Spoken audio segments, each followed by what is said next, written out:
Welcome back to FT Markets. Mario Draghi, the European Central Bank President, has shown once again his wonderfully calming influence over bond markets. A dovish speech last week has sent yields, or the cost of borrowing for eurozone governments, to record lows. With me to discuss what's going on is Elaine Moore, my colleague on the capital markets desk. Elaine, it's quite an extraordinary additional rally we've seen in eurozone bonds over the last few days.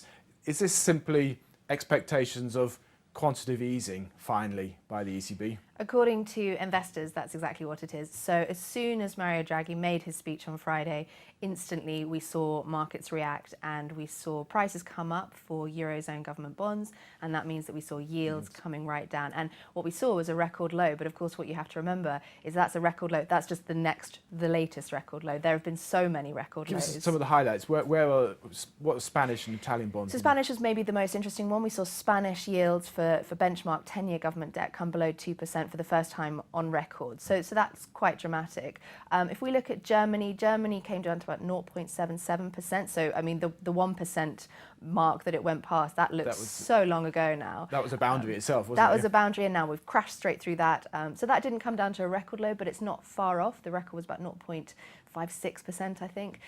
We saw Italian yields come down. We saw Belgian, Portuguese, Austrian, across the eurozone, we saw records. Okay, now, of course, low yields could also be consistent with low inflation, low growth, but it's not that, is it? It's the expectation that the ECB is going to come in buying again, isn't it? Exactly. So you have all of the data coming out of the eurozone, and actually on Friday we had some data from Germany that wasn't as bad as recent data has been. It wasn't brilliant, but it was not as bad as economists have been suggesting. But in spite of that, we saw the bond yields come down because everybody thinks that what Mario Draghi was sort of saying was the ECB will buy sovereign bonds at some point if eurozone growth doesn't improve. No one thinks eurozone growth is improving, and that's what happened. But this is such a familiar, well-trodden path that we've seen before. Absolutely, yes. I think bond yields have been falling pretty consistently since July 2012, when Mario Draghi made his famous "we'll do whatever it takes" speech to preserve the euro. But do you think there's sort of dangers in this rally?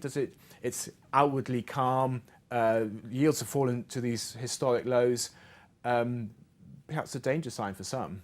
Well, across the board, everybody was saying, all the investors I spoke to were saying, we think that this means that sovereign bond buying is on the table and it's going to happen at some point. It might not happen as quickly as some people market suggest. Or they might buy something else. Or they might buy something else. So we're all waiting on what happens in the December meeting and whether there will be an announcement about that. But what might happen in the meantime is some other form of bond buying. Yeah, it might buy corporate bonds. Could buy corporate bonds, could buy agency bonds. There's loads and loads of discussion about which are the best kind of options for ECB. And of course, what we've also seen in the last few days is quite a significant additional weakening in the euro, which is producing the effects that Mr. Draghi wants on inflation and maybe on exports as well. So there's talk, isn't there, about Mario Draghi just has to sort of say the words and the markets react without him ever having to do anything. And I wonder if that is perhaps where the danger comes from, that he'll never actually have to do anything and markets have reacted ahead of him. Okay, and of course the other point we should make is that the Bank of Japan has also been expanding its quantitative easing program. So